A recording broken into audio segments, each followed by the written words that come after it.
Unidentified flying oddball, undeniably oddball. Lost in time beyond recall, he's certifiably oddball. He's a wrong-way astronaut who rockets back to Camelot. Lasers flash and wizards steam, there's an Oddball! He's Walt Disney Productions' unidentified flying oddball. Undeniably oddball! And he's rated G.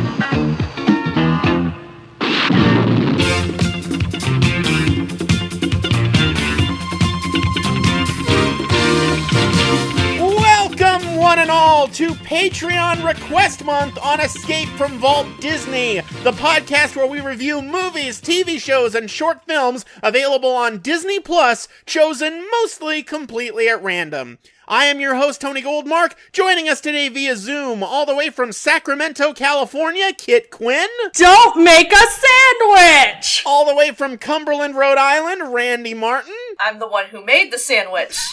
And joining us for the very first and hopefully only time on this podcast, all the way from an undisclosed location, you know her as @Vile Agatha on Twitter. You know her as the great-granddaughter of the infamous mad scientist Dr. Vile, and you know her as my arch-nemesis. Ladies and gentlemen, Agatha Vile. Greetings, gals, pals, and non-binary boys and pals. I messed up the intro. Whatever! This is my show now. This is my podcast. I can do whatever I want. This is not, in fact, your podcast, Agatha. No, it You're is. It's mine a guest now. on mine. Non-binary Boys is the name of my Culture Club tribute band. So this probably requires some explanation. You see, gender is a spectrum. Shut up! I made a mistake, and now it's recorded forever! We'll explain that on some other podcast. Here's an explanation for what Agatha is.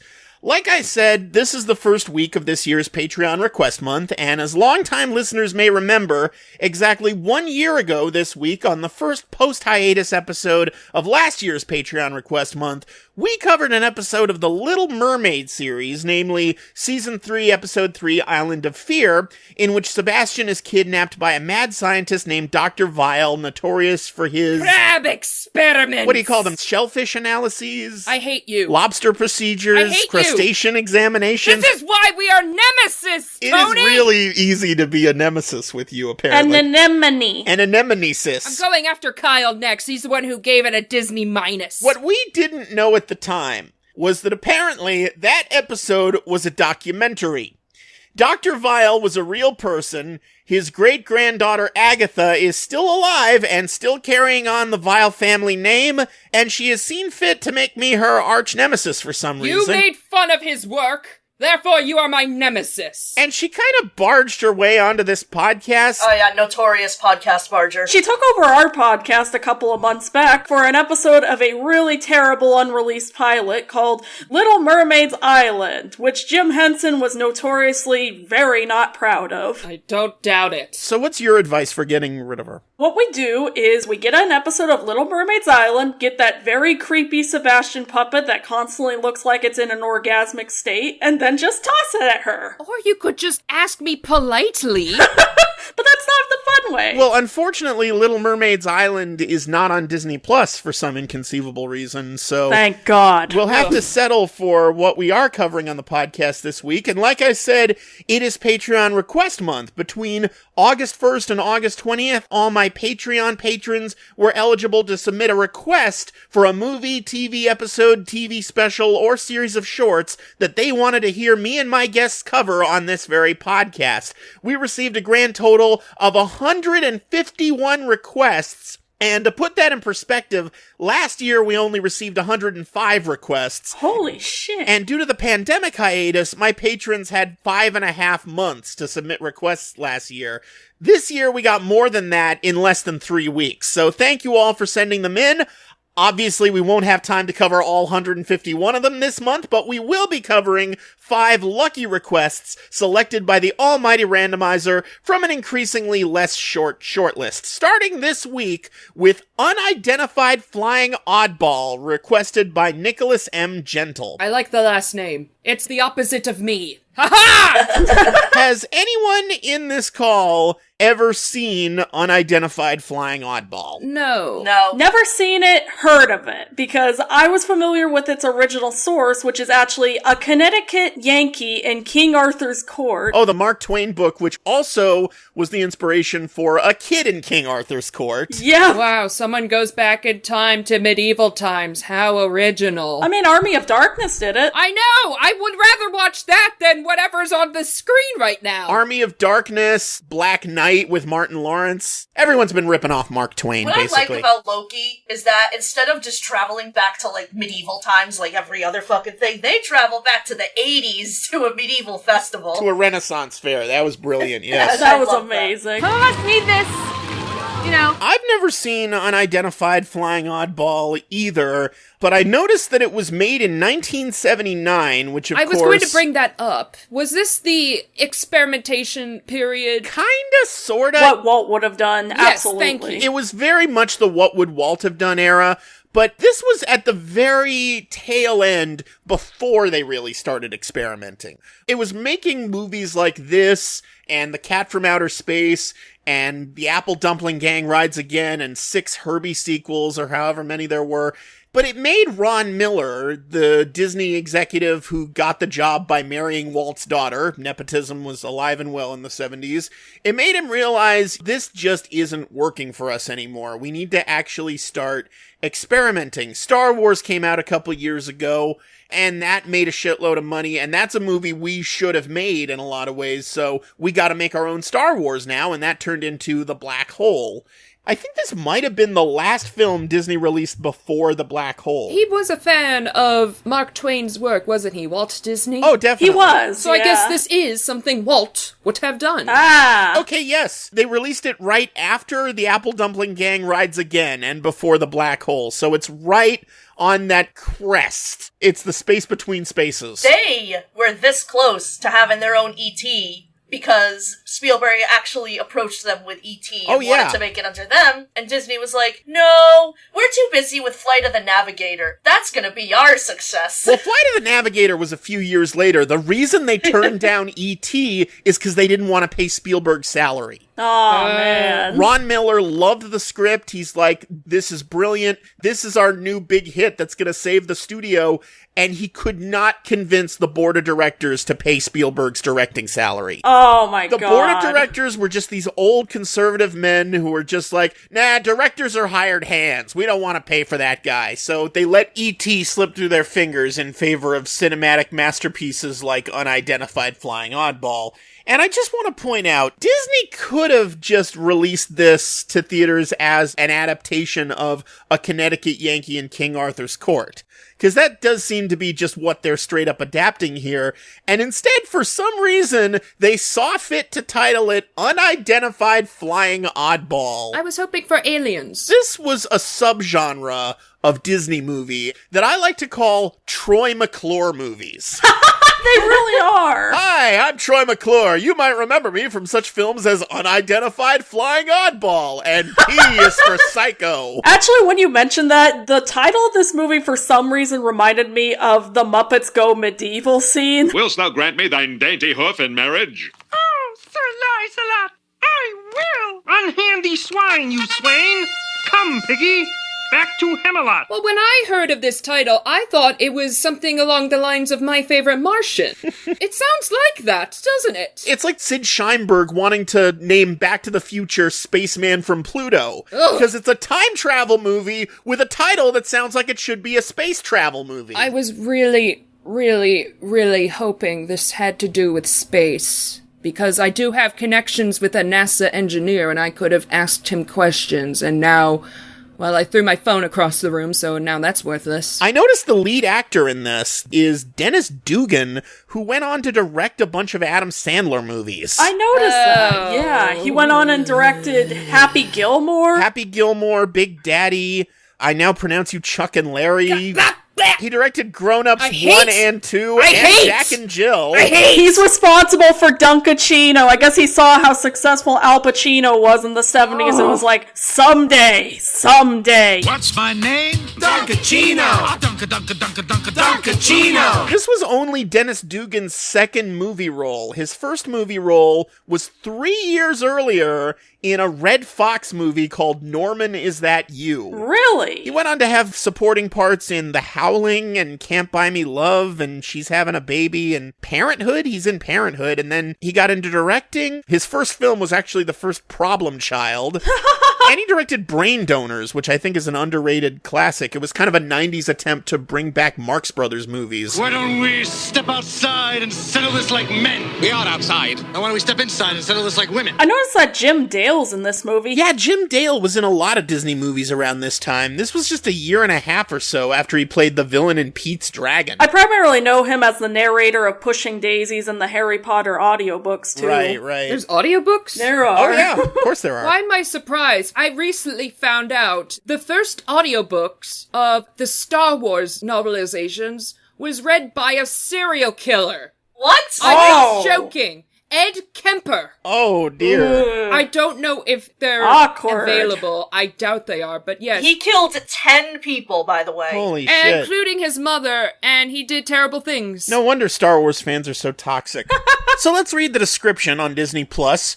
An astronaut and his robot companion accidentally fly backwards in time and end up prisoners at the medieval court of King Arthur. Was there a robot in the Mark Twain book? Nope. Not that I know of. I don't think robots were a thing yet when Mark Twain was alive. Well, there were chess automatons, but they weren't actually automatons. They were just like machines controlled by someone who was good at chess. Don't forget, the first science fiction horror novel was created by a woman, Mary Shelley's Frankenstein. That's true. So, Exactly. take that, Mark Twain, and suck it!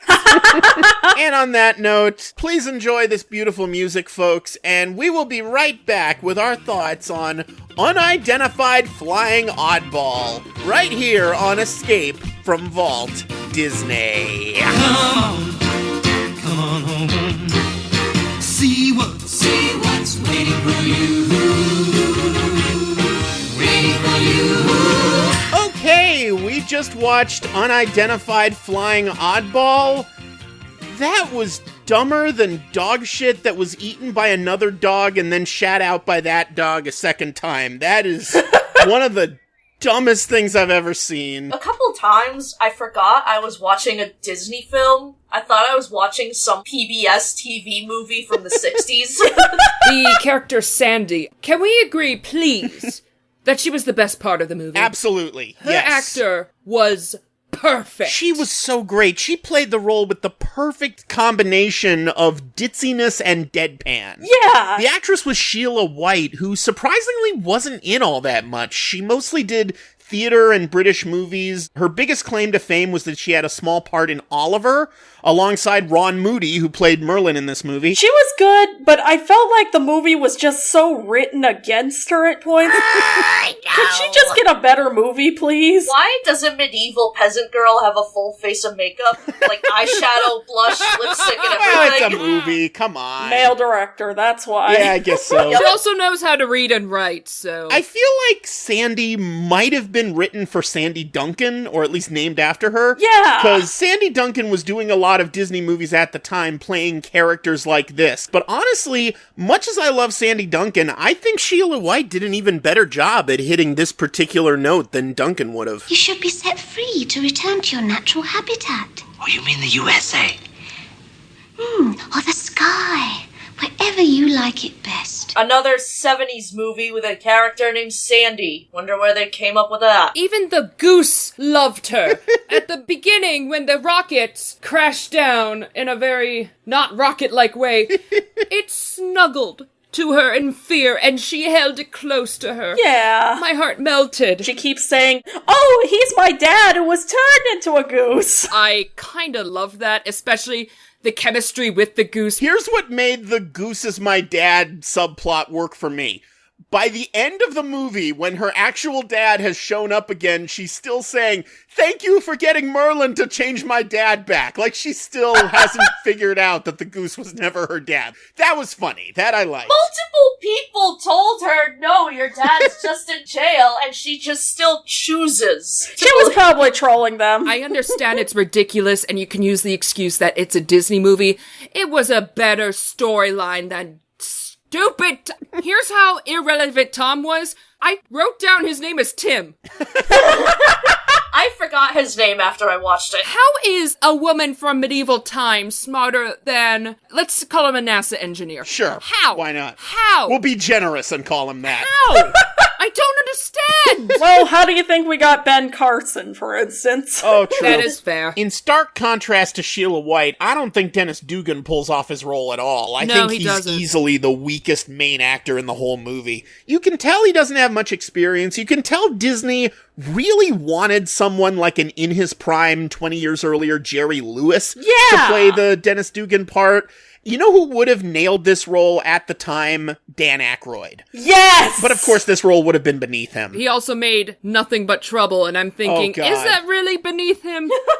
As is, though, Dennis Dugan's certainly awkward, but he's just not great at turning that awkwardness into laughs. I hate to admit it, he's a better director than he is an actor. I gotta agree. Happy Gilmore was good. Yeah! Brain Donors, Problem Child, these are funny movies. Way funnier than this one. Dennis Dugan looks so much like Don Knotts in this movie, but Don Knotts actually might have pulled this off. He looks like a combination of a young Don Knotts, a very young Graham Chapman, fitting since it's a King Arthur movie, but also, I got huge Mark Hamill in A New Hope vibes. That's what I saw too. I feel like Disney wanted to cast Mark Hamill, but of course this was really beneath Mark Hamill at the time, fresh off of Star Wars. Yeah. So they were just like, we'll just get some young guy with the same hairdo. Who cares? Face? Fantasy? Someone who acts like just as much of a whiny bitch as Luke did in A New Hope. Good God. I gotta say about Tom manages to be an incel and also a Mary Sue at the same time. Thank you! Absolutely. Good God, he used the nice guy card to get with a woman! There were parts where she was like, no, I'm not gonna fall in love with you, you piece of shit, to Tom whenever he'd act like a fucking incel to her, but then at the end she's all, well, I guess between you and Oaf, I'll give her credit, maybe she was kind of just realizing like, whatever, this is so stupid, as opposed to the usual, oh, I'm now in love with you because reasons. He keeps being a fucking incel to this poor woman. Someone needs to sit him down and go, dude, she wants to fuck the robot. Just let it go. Just let this one go. Wait a minute. Did he put genitals on the robot? Well, he gave him a Playboy magazine, so what else is he gonna fucking do with it? Playboy in a Disney movie! Technically, Playtime. We all know. First of all, Playtime actively sounds worse than Playboy. Good God. It so does. Oh, God. It's always a good sign when in the first 10 minutes of the movie, you are screaming at the screen, why did you program the robot to jack off? Why? What function does that serve? Also, he's telling the robot Hermes basically, oh, this is a woman. He's training the robot to be heteronormative. Yeah. This is a woman. I am a man. That is a woman. You are modeled after me. She is the opposite sex. I was kind of hoping that it would result in a scenario where, like, the robot ends up being so horny that he just turns on Tom for, like, some wench. Why was I programmed to feel horny? We've been talking about the robot in this movie. I feel like we're getting a little ahead of ourselves. There's a fucking robot in this movie. Yep. And there's no fucking point. The dude makes an android clone of himself, his own android doppelganger. I feel like the only reason they made Hermes a doppelganger because they were still holding on to the mirror effect they did in The Parent Trap. Pretty much. Plus, they needed the whole fucking switcheroo for the joust scene, so the robot needed to look like him on a story level. Yeah. But yeah, it did feel like just an excuse to bring back the Parent Trap technology. I haven't seen that movie. Is the split screen pretty good effects? It's actually pretty solid. Because I could see the split screen in this movie. It varies. Okay. In the era before computers, they could only do so much. You know what I feel like might have happened? I feel like they might have been shooting just an outer space movie about this guy stuck in this capsule, but then they fuck up and accidentally shoot half the scene with him wearing a totally different shirt. And when they realize the continuity error, they're like, fuck it. Pretend it's a different character. Pretend it's a clone. Work a robot clone into the movie. We spent all the budget. Let's just go to England, film it at the cheapest castle, and make it this movie instead. By the way, you notice every time the robot blinks, they added a beep boop sound effect? Yeah! They did. I hate it! I did keep expecting that Hermes was just gonna go HAL 9000 on top. The people who wrote this movie know fucking nothing about how robots work. Yeah. It's not like Disney had a whole other division that was doing robots or anything. It's not like Oh they my had God, a whole you're right. Imagineering division, which at the time was building a robot of Mark Twain for the American Adventure at Epcot. I forgot. And meanwhile, at the same studio, they were using the writings of Mark Twain to demonstrate how they didn't know shit about robots.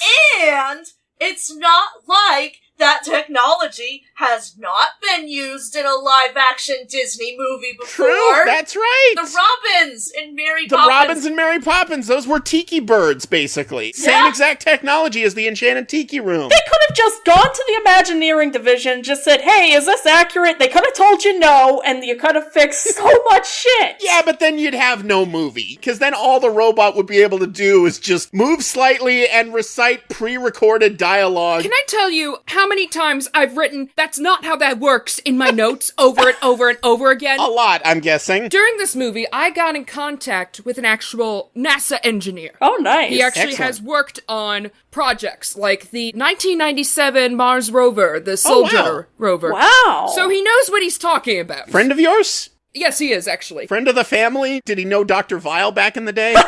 He's actually a relative of my roommate. Oh, wow. She tried to get a NASA internship. They turned her down. How the hell did Tom get into this stupid program?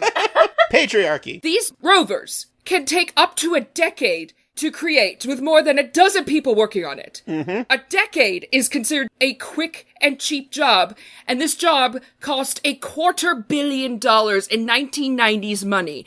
How is one person who makes an android make it all by himself in, what, a week? Yeah! Excuse me? So, the scientist at the beginning totally used to be a Nazi, right? Yeah! Yep. With that accent and the age he looks in the late 70s. And the fact he's employed by NASA. He either fled Germany really early or he was, quote, only following orders. Oh, absolutely. Yep. I mean, just think, if not for Operation Paperclip, America might have had to hire some non-white scientists, and we can't have that now, can we? NASA was a little weird back in the day and should not have hired Nazis, nor should have launched dogs and apes into space. Yeah! At least the apes survived. Well, the senator who's single-handedly funding all of NASA, he's got such a huge problem with the idea of sending fine young American men off to possibly die in space.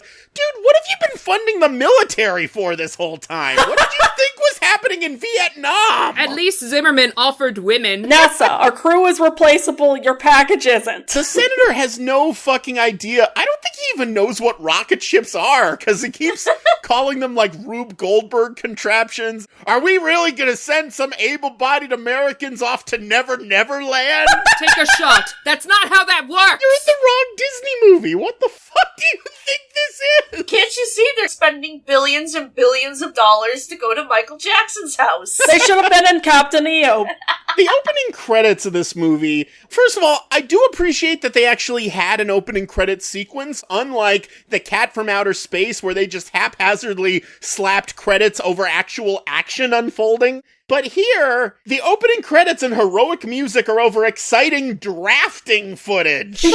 Protractors, rulers, measuring things. Gee, I wonder why Disney didn't do too well in this era. I can't imagine. They could just fucking launch the rocket whenever they want, even if it's not 100% tested. No, they cannot. The bolt of lightning fucking causes the rocket to blast off. If there's a cloud in the sky, they scrub the mission. I know this. I actually did see a rocket launch, and it took hours and hours and hours of waiting, and I finally went up. Instead of cheering, I just screamed, "Finally!"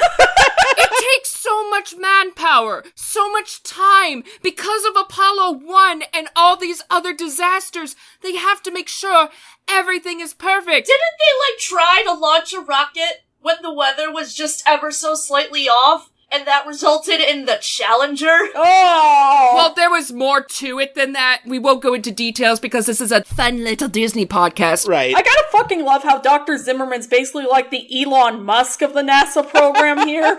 He's just so chill about the fact that Tom ended up on the rocket ship and Tom's just freaking out. But then Tom lands perfectly fine. Does he have astronaut training or not? Absolutely not. It's not even just the rocket he knows how to use correctly. It's fucking everything. I don't ever want to hear a single human being on this planet complain about Mary Sue's and mainstream cinema ever fucking again after seeing this. The literal definition of a fucking Mary Sue. Absolutely a Mary Sue. Nothing bad happens to this guy. He's invincible from all harm. I hate him. He manages to pull the fucking sword out of the stone. You really do have a pure heart. No, he doesn't. He doesn't. He taught his robot about sex! What if Sword in the Stone was done in 5 minutes? That's what this was. Anyone could have pulled it out. Anyone. I could have! King Arthur put it there. He's just like, I'll leave this in here for now. There's also no matches and no soldering in space. Right. So why does he have a soldering iron and matches on him? So when he first meets the girl, when he first meets 70s Chloe Feynman, essentially. When he first meets Sandy. I do love the runner of how many fucking provinces within provinces England has. That was clever. Yeah, that was pretty good. Where am I? Botany-on-Trent, Langdale Walk, Bennington Green, Devonshire Green, Cornwall, England. The year of our Lord, 508. But then she adds the year of our Lord 508 when he didn't ask what year it is. Yeah!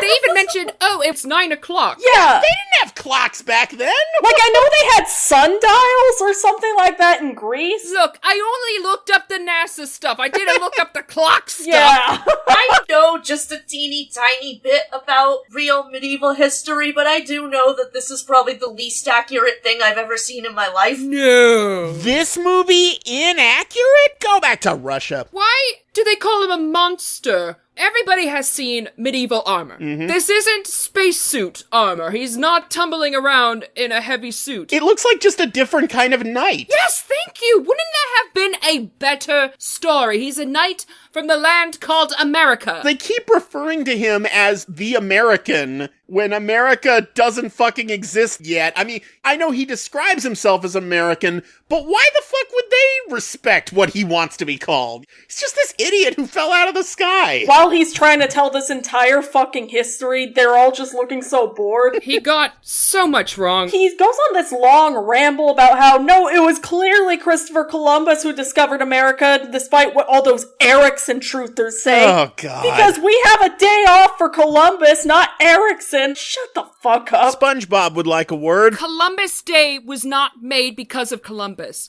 It was given to Italian immigrants because there was a massive lynching that occurred. Yeah. The Italian immigrants demanded the government, could you please do something about this? They are killing us. And they said, here you go, have Columbus Day. When he's telling the Columbus story, I just wanted him to finish off with, and then, funny story, he introduced the slave trade to the New World, and thanks to him, millions of indigenous people were enslaved, raped, and murdered, and he was thrown in jail when he returned to Spain. Anyway, fuck those Vikings. I gotta love that somehow a guy who's in a big spacesuit is too much for these people, when Merlin literally exists and is shown doing magic. He turned a rat into wine, and according to Sandy, you had a plague 3 years ago. Do you really want to drink wine made of rat? Well, technically, he turned the rat into water and then into wine. Oh, whatever, Tony! When he's pouring it from the cauldron into the glass, it's clear. This is why you're my nemesis! You never let me have fun! So he's Merlin and Jesus, is what I'm saying.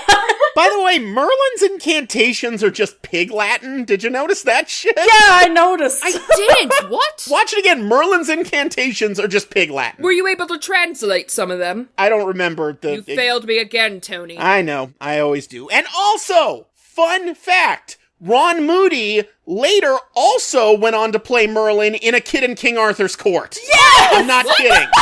Ron Moody played Merlin in both movies. What are you doing here, boy? Stand aside, so I may see my great warrior.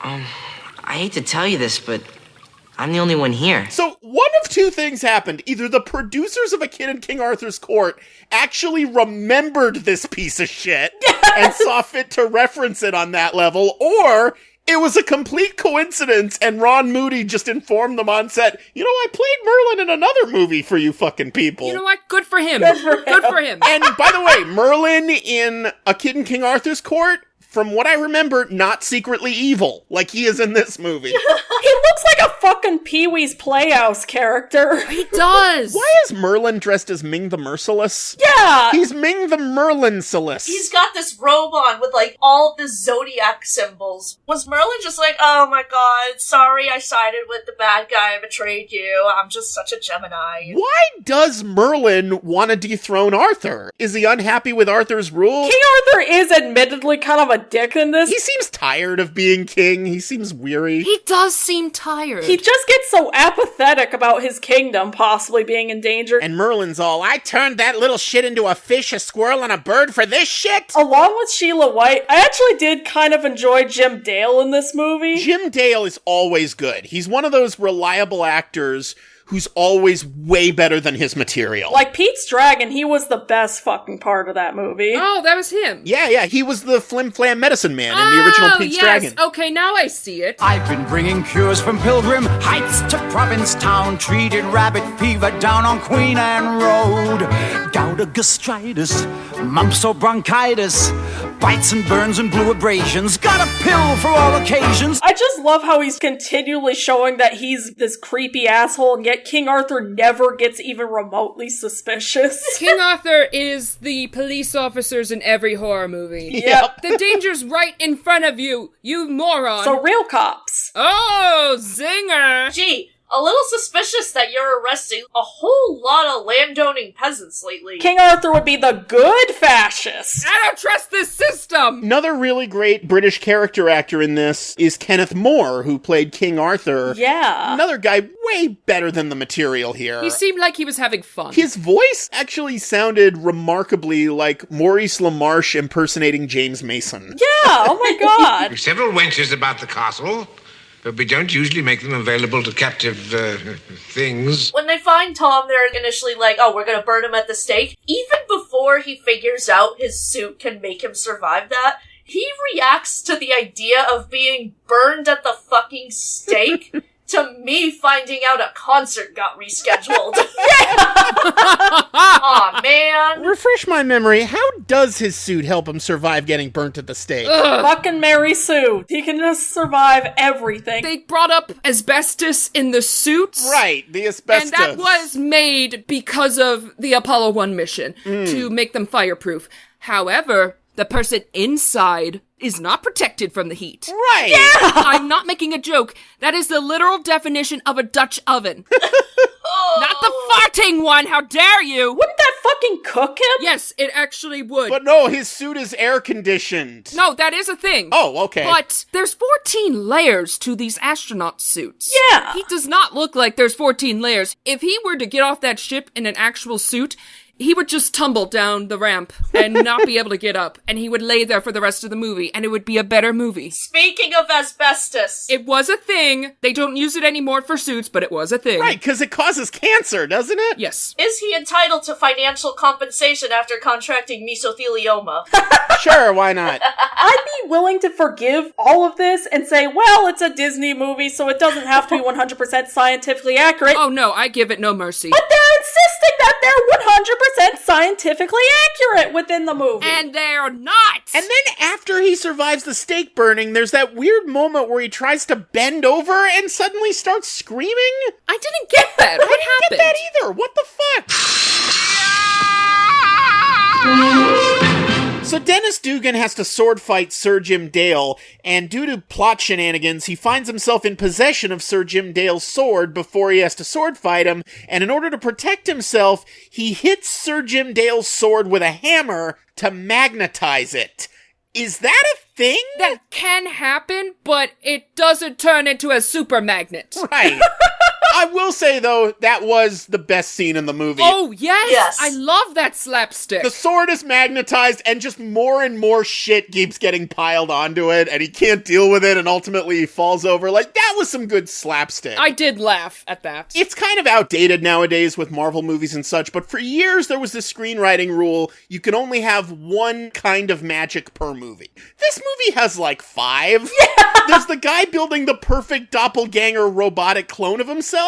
About halfway through the movie, he randomly introduces, oh yeah, I had a laser gun the whole time. Yeah! That I didn't use against the people trying to kill me. They do use lasers to study the minerals and rocks on different planets. Yeah, but a handheld laser gun that you brandish like a pistol? Oh no, absolutely not. They use beams of radiation to test what it's made of using wavelengths that bounce back. They don't shoot the rocks! It's wavelengths! It goes pew, pew. Oh, I see. Also, lasers don't go pew, pew! They don't set things on fire. They're not flamethrowers. The only laser gun that goes pew, pew is Pew Pew from Fallout New Vegas because it's called Pew Pew. They so badly wanted their own lightsabers in this movie. Oh, absolutely. They wanted something to sell. By the way, I think the writers genuinely forgot the laser existed near Of course the end. they did! Why did he hide the space laser under a pillow when there's chests that have been invented? Fucking God! I always keep it handy, my ass. This gun that can explode anything it comes into contact with keeps it under his pillow.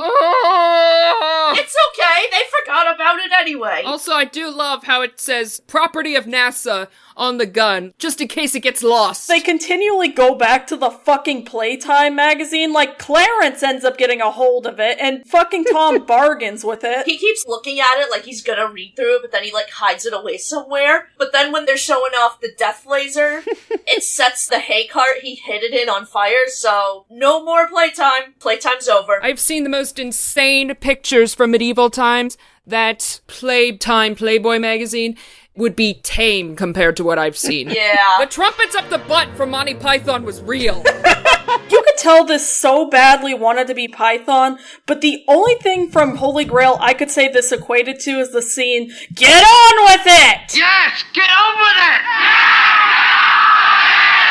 It did seem like they were cribbing a couple of jokes from Holy Grail, especially the jousting scene where the robot kept losing limbs and... Tis but a scratch! Yeah, tis but a scratch, that whole scene. But it was a much less funny version of that. And of course, the robot can be programmed to do anything. He just flat out says, I programmed him to joust for me. Robots can do that. Who says they can't? And to salute when he hears the Star-Spangled Banner. Yes. Did I miss that? Was that like a joke at the beginning? I don't think so. I think the idea was that in the process of doing the salute, he accidentally fucking karate chops Merlin or something? Yeah! He elbows him in the face. This is very, very, very, very, very, very, very not subtle at all pro-American propaganda. Oh, definitely. Oh, God. All the fucking people who were pissed off when First Man didn't focus on him putting the flag on the moon, they should watch this movie so they're satisfied. What was with the random Winston Churchill? Yeah! The guy who talked like Winston Churchill and quoted him, "We will defend the castle, whatever the cost may be." Was there a point to that movie? Was that a thing back in 79 where you made fun of Winston Churchill? We also covered The Wild about a year and a half ago on this podcast, which also had a weird Winston Churchill joke out of fucking nowhere. I don't know what it is about Disney Plus. We will fight them with peaches. I did get a mild chuckle out of the scene where King Arthur's recalling all the things he told him. You've got beetles that throw rocks? No, play rock. Because he mentioned the Rolling Stones. You should listen to these LPs I have, the Rolling Stones. I was hoping for her to say something along the lines of, in your time you listened to rocks rolling around? Yeah, that would have been funny. Wasted opportunity. It would have been obvious, but the way she delivers her lines, every single line, is so perfect that fits perfectly with her face. Of course she was a theater person. She's so perfect. Since you're going to be killed anyway, I see no harm in revealing my strange feelings for you. He also mentions Fleetwood Mac, so a spaceman listening to Fleetwood Mac, this movie predicted Guardians 2. Yep. When was Bowie popular? When did the Major Tom song? That was like 10 years earlier. That was 69. Wait, it was earlier? Why didn't they bring up Bowie? I don't know. His name is Tom! Literally Tom, yeah. I'm so mad. I'm so mad. I love that Sandy starts falling in love with Hermes instead, because even though Hermes barely does anything in this movie, he's still more fucking likable than Tom. He's a quality real doll. Yeah. They have a long, drawn-out kiss through the helmet, might I add. And also, Tom just fucking shuts off Hermes when he starts having feelings for her. Just, what the fuck, dude? I can turn you off as fast as she can turn you on. He goes on to this long speech to Sandy. I was gonna take you back. We were gonna eat wings and a pizza together, and then we were gonna kiss during the halftime. Don't forget the six-pack. Please, for the love of God, Tom, flirt with her in words that she's familiar with. You know damn well she does not know what pizza or the Super Bowl is. Sandy, in case I don't pull this off, I just want you to know that I really groove on you. The 70s were such a mistake. Please, just use words. What part of my dad's an optometrist in Poughkeepsie don't you understand, medieval peasant girl? I didn't get lucky at prom. I've got a good job. What more do you want? I am just an average American boy. Don't you understand that? She wants to fuck the robot. Does she have to draw you a diagram? Jesus Christ. Even if the robot doesn't have genitals, there's probably a vibrate function. Probably. God. I mean, when he says, well, you were declaring your love to me, even though you were talking to the robot, that's some massive, but my friend said you had a crush on me in high school, so that means you have to fuck me now energy. It's or while you were drunk. So creepy. I don't remember what this note was for, whatever scene. It just reads, Tom, I hate you, you ignorant slut. It feels like every time a plot ends in this movie and you think it's over, they make up a brand new one. Yeah, they do. Okay, we've exposed the bad guy. Oh, the bad guy's taking over. Okay, we know who the bad guy is. We fought him. Merlin is in cahoots with the bad guy. And by the way, when Major Tom exposes the bad guy... Don't give him that title. Oh, foolish, naive 70s man expecting powerful people to face consequences just because they're corrupt. That worked exactly once, and all Nixon was punished with was early retirement. Yeah! Tony, please, this is a podcast made for fun, and I say this after pointing out that Ed Kemper, a notorious serial killer, did the audiobooks for Star Wars! There was one dialogue exchange in this movie that confused the shit out of me. I can't understand all this fuss over a mere slip of a girl. I can find you 5 girls more comely and more cooperative than that one. Yes, but not as dingy. Not as dingy. What does that mean? What? Does that mean ditzy, maybe? He said dingy. I did have the subtitles on. He said dingy. But what does it mean? I don't know. Is she a boat? What the Dingy actually means gloomy, according to Google, so... He likes goth girls. Yeah. Is he into the emos? But she's not a goth girl! There's nothing gothy about her! I'm trying to figure this out, Tony!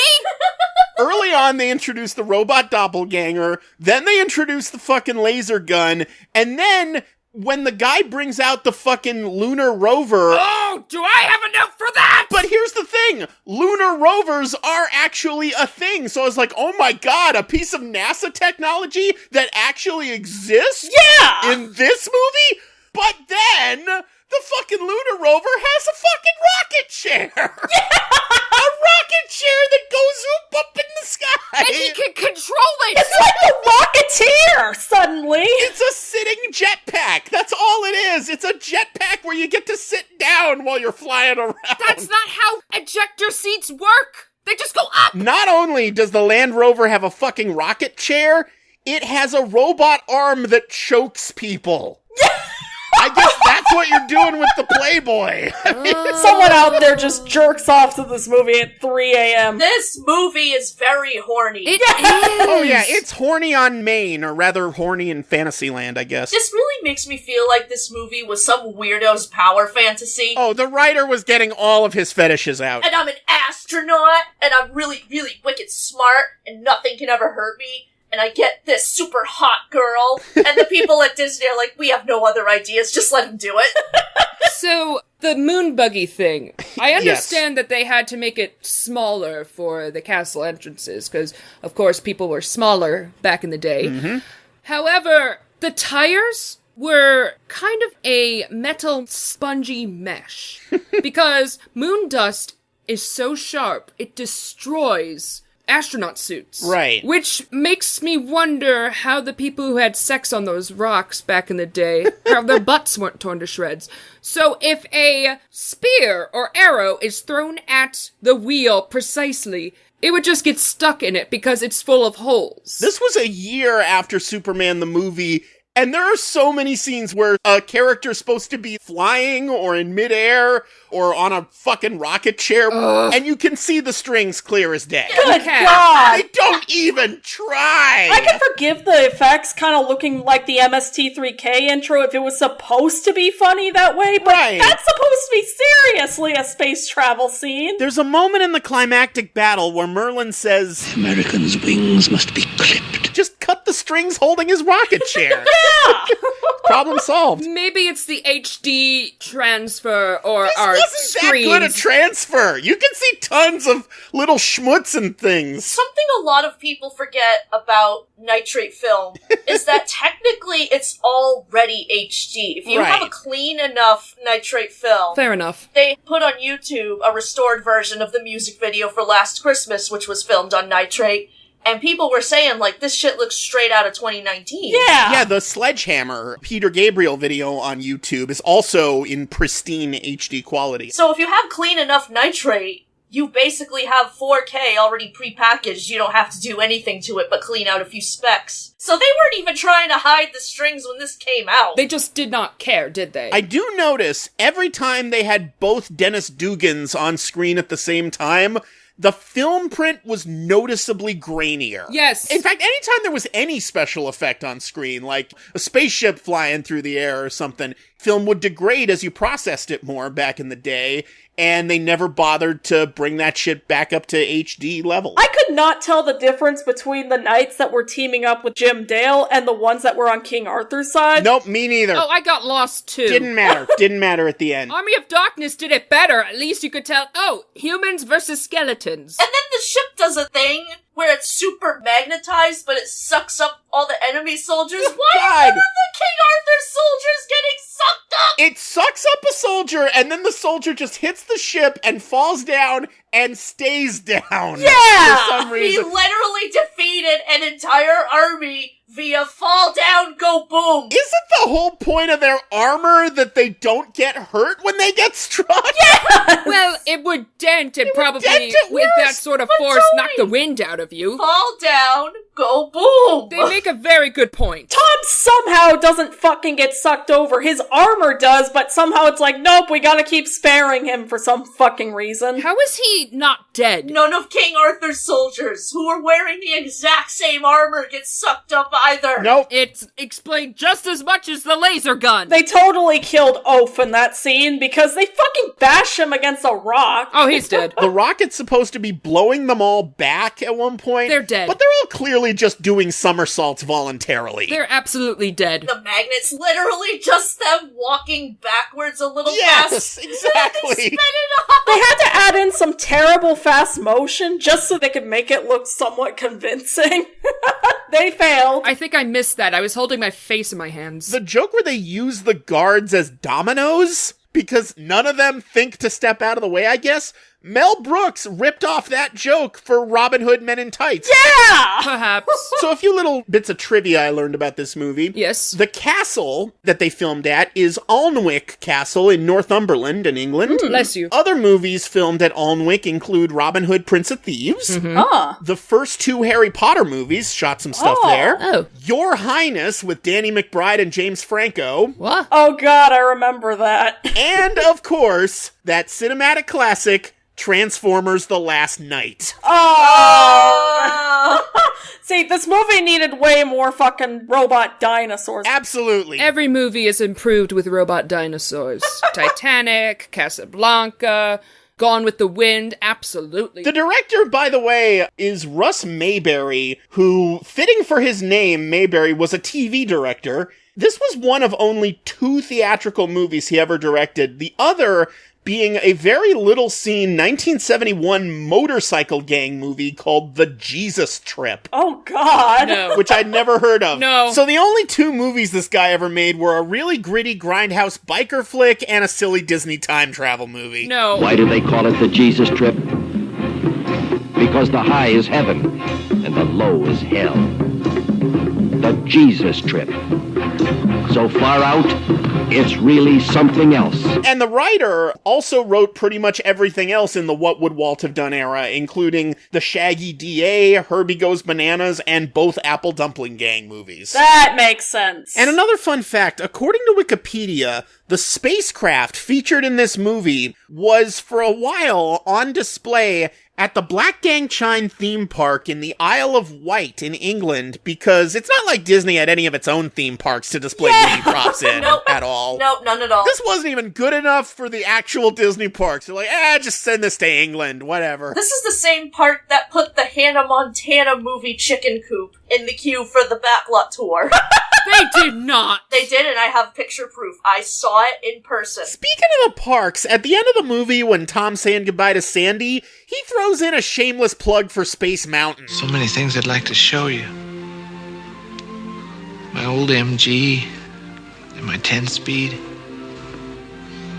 Space Mountain, the Grand Canyon. Even in the late 70s, Disney was not above synergy. New thing, new thing, new thing, new thing. Ride it, ride it, ride it. Honestly, Space Mountain wasn't even that new when this movie came out. The California version was 2 years old, and the Florida version was 4 years old. The big new hotness that year would have been Big Thunder Mountain, but that doesn't tie into space as much. Instead of something actually useful or even something he could possibly, jerk off to, Tom just gives Clarence a flag at the end. Unless you have a very specific fetish, you can't jerk off with that. Or unless you're Republican, I guess. But Tony, you use it to clean it. It's from his Uncle Sam.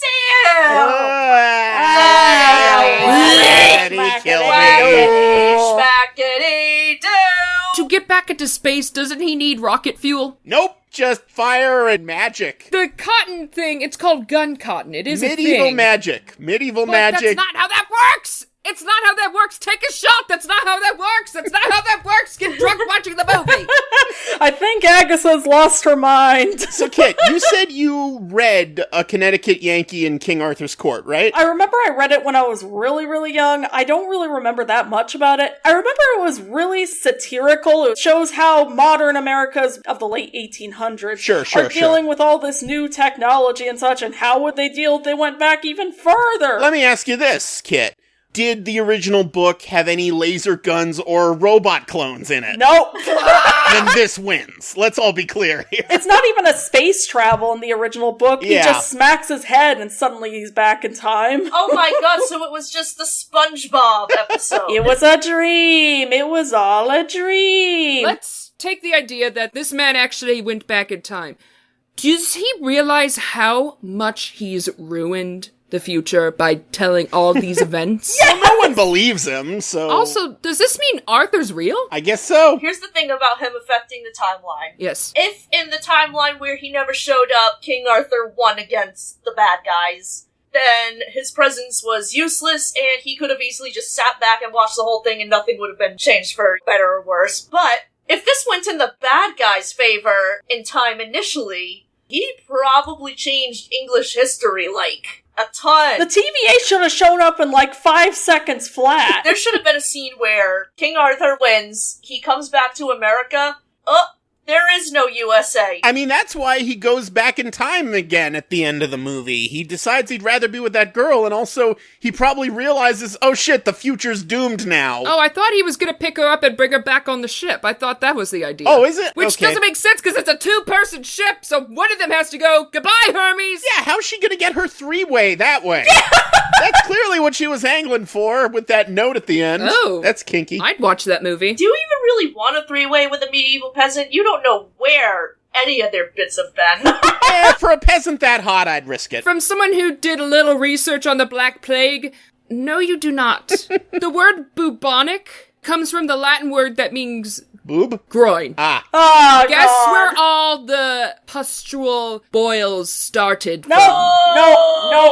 Well, I'll never have sex again. She's not worth it, bro. She's not worth it. Just fuck the robot. I was expecting Hermes to stay. Yeah. And for Tom Tim to leave. Seriously, what's the fucking point of bringing Hermes back if somehow Tom can just survive the trip? Maybe it was like $1 billion investment for NASA, and if he doesn't bring Hermes back, it comes out of his paycheck or something. So there was a plague in this universe, as well as an attempt to insurrect the fucking castle. So how is this movie just 2021? Oh, God. Oh, no. What if this whole movie is really just a Planet of the Apes situation where he actually traveled so far forward in time that humanity has only reached the Dark Ages after rebuilding post-apocalypse? Yes! What if headcanon that's actually what's going on? It should have been the original Army of Darkness ending where he gets this potion that makes him sleep. I slept too long! And then Sandy's a skeleton and the goose has been morphed backwards and is now a dinosaur. I feel like it was movies like this that made it so difficult for Robert Zemeckis and Bob Gale to get Back to the Future made. Yes! In the early Yeah. 80s. Because it famously took them like 5 years to get that movie made, and I think movies like this are to blame. I did notice a couple things that reminded me of Back to the Future. The photograph at the end. Which, by the way, how would that prove anything to anyone? You could have taken that picture at a medieval times, for all we know. It's about as accurate. As soon as he goes back, I was half expecting the photograph was just gonna have all of them start disappearing slowly and the new timeline would open. That would have been interesting. That would have been amazing! Imagine if this was another one of the time travel movies that Rhodey listed off in Endgame. Terminator, Time Cop, Time After Time, Hot Tub Time Machine, Unidentified Flying Oddball, Halloween Town 2, Calabar's Revenge. Everyone's seen these movies, folks. Everyone. I forgot that the title was Unidentified Flying Oddball. I don't blame you. Why don't they just talk to actual NASA people and just take what they say? Nope, can't make a legitimately? movie 'Cause then. I found out they have Hawaiian shirt days at NASA. I feel like this is the wrong kind of movie to have consulted a NASA engineer on. I thought I would bring some interesting facts to this show, Tony. Excuse me for bringing class. Are you telling me that a movie called Unidentified Flying Oddball wasn't 100% scientifically accurate? I never would have guessed. Oh my God. This is why you're my nemesis. You're bullying me now. I sure am. I'm never coming on this podcast again. You made me this angry. Oh, good. We did it! Yay! Shut up. The evil is defeated. Honestly, the best way I can describe this movie is it is just fucking made to be a trailer. That's it. It's just made to be one of those dumb trailers that Disney would slap on some old movie, and that's it. Sandy deserved better. I gotta wonder, what the hell did Disney think kids were gonna get out of this movie? Nothing! Aside from the occasional slapstick and the cute goose, I guess, the movie is all just adults talking and fucking porn jokes. Anyone whose parents took them to see this movie when it came out, your parents need to be arrested for severe child abuse. I can imagine many kids leaving and looking their parents dead in the eye and say, why? Mother, why? Why indeed. And speaking of questions that have baffled mankind and goosekind through the ages, it's time to answer another one, namely, what's the attraction? So, to my knowledge, there has never been any official unidentified flying oddball representation in the parks, and why in Christ's name would there be? But of course, now that we've given this movie such a ringing endorsement, this is going to be the most watched title on Disney Plus, because everyone's going to just get Dennis Dugan mania. They'll finally release the Dark Last Jedi sequel to this, where Tim has been stuck in the Middle Ages, and he's just old and bitter now, and he's living in a cave. There's some who call me Tim.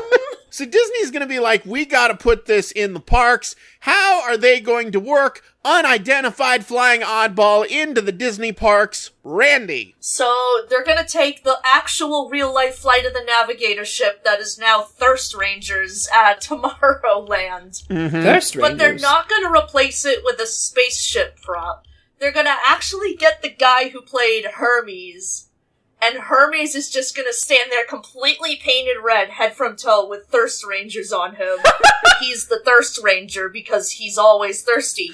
And by thirsty, I mean horny. Oh. Kit, what's the attraction? The American Adventure, only now the Mark Twain robot is going to be played by Hermes in a terrible Mark Twain wig, and he's just going to recap the entire movie and then just do all sorts of stupid slapstick. And everyone in the audience will fall asleep, because that's how badly he recites history. You mean they don't do that in the American Adventure already? Yeah, most of them do. Fair enough. Agatha. A new walk-around character. Sandy and her father, the goose.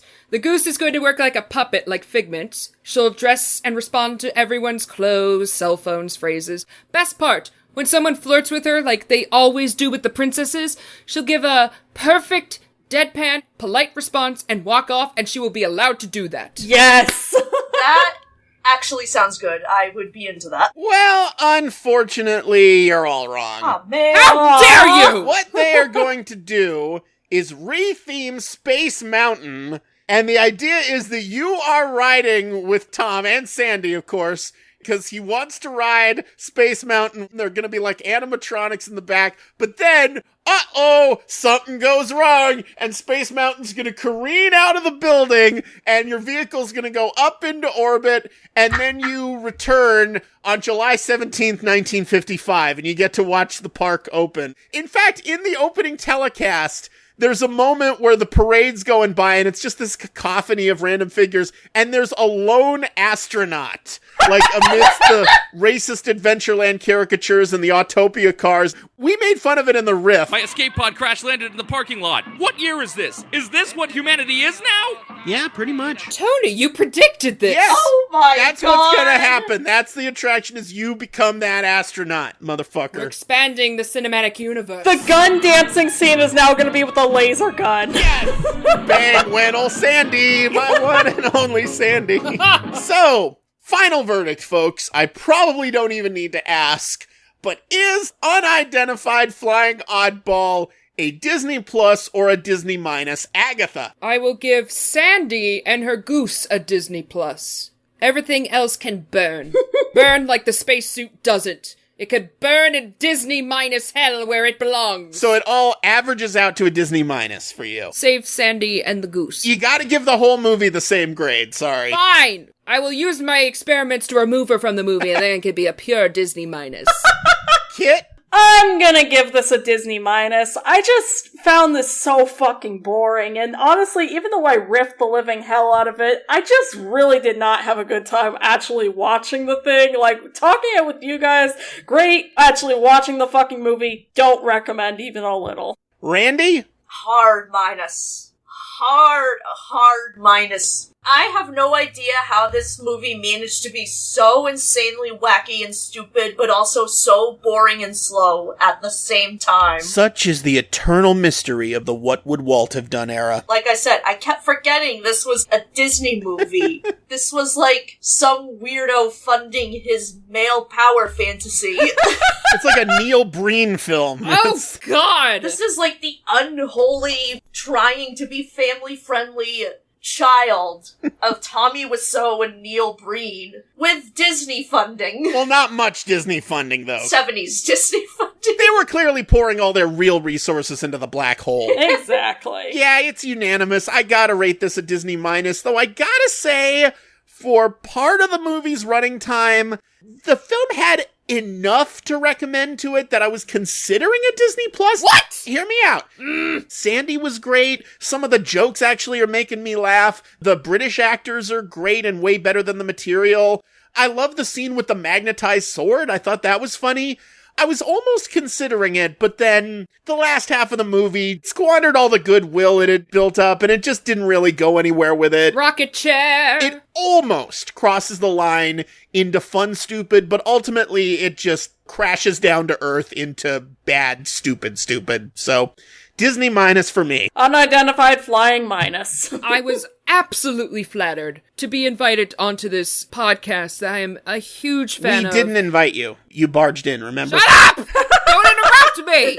And it was so nice to take over the podcast for one episode. How would you take over a podcast exactly? I just wanted to take over one episode. That's all. But how is that different from just being a guest on the show? I just wanted one episode. It was fine. Now I have to aim all my anger at Kyle. I'm just saying, unless I were to straight up tell you that my Libsyn password is Crab Experiments 27, I don't see how you could take over this show. So don't even try. Just wanted the one episode, Tony, and you gave it to me. Ha-ha! I win! Now I shall defeat Kyle! Who's got stuff to plug? Randy and I are over on Channel KRT, and what we should probably plug, because by the time this episode will be up, we are covering the entire fucking We Sing saga. Oh, God. I'm still traumatized. You did the whole thing! The whole thing. What is wrong with you? I don't know. From September 1st to September 10th, join us for We Scream. God help us all. You can also find us over on our Twitter and Discord at channel_KRT.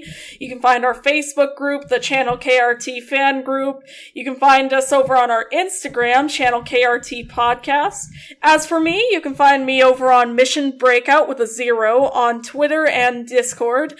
A Walking Pun on Instagram. My Muppet Twitter, MuppetVision_3D, and you can find me trying to find a way to get Sandy back in time. You can find me, of course, with Kit on Channel KRT, also on a few episodes of The Emperor's New Podcast. You can find me on Twitter, Cosmic Rewind with a 3. I just have a Twitter account. Vile Agatha on Twitter. And as always, you can follow me on Twitter at Tony Goldmark. You can also follow this show on Twitter at EFVD Podcast. I've also got a Facebook fan group you can join called Some Jerk with a Fan Club. And I've got a YouTube channel, youtube.com/Tony Goldmark, where you can find all 3 seasons of my web series, Some Jerk with a Camera, along with a bunch of other videos about movies and theme parks, and even a scant few episodes of this very podcast. You can find every episode of this podcast at pipedreampodcast.com, as well as all the usual outlets like Spotify, Audible, Apple Podcasts, and Google Play. If you like what you've been hearing and you'd like to help us out, please subscribe, please leave a review, please give us 5 stars. All that stuff helps us get discovered by the almighty algorithm. If you'd like to help us out even more, you can donate to my Patreon, patreon.com/Tony Goldmark, where if you pledge any amount, even the bare minimum of $1 a month, you get to hear episodes of this podcast 1 day early on Tuesdays instead of Wednesdays. Once again, that's patreon.com/Tony Goldmark. Special thanks to all my patrons. You don't know how much it means to me. And in particular, special thanks to Nicholas M. Gentle for requesting Unidentified Flying Oddball. I don't thank you. Thank you for our suffering. Why did you do that to me? You're on my list. I think Patreon Request Month is off to a great start this year, and I am now joined by one of my very special guests on next week's episode, Erica Haynes. How you doing, Erica? Hi, I'm good. How are you? I'm doing fine. Are you ready to read off the randomizer's second Patreon Request Month pick of 2021? I sure am. Okay, Smart House, initiate random shuffle mode, please. Initiating random shuffle mode. Make a selection. And the winner is... The Simpsons, 1989, Season 4, Episode 17, Last Exit to Springfield, requested by Nolan Deming. All right, Simpsons episode, woohoo! Join us next week on Escape from Walt Disney as we continue Patreon Request Month with The Simpsons, Season 4, Episode 17, Last Exit to Springfield! Come on home where your video's playing. Good times are waiting, it's true. Come where your family is waiting for Walt Disney and you. Walt Disney and you. Walt Disney and you. You intend to put fine young American men into that untried contraption and shoot them out of this world into some never-never land?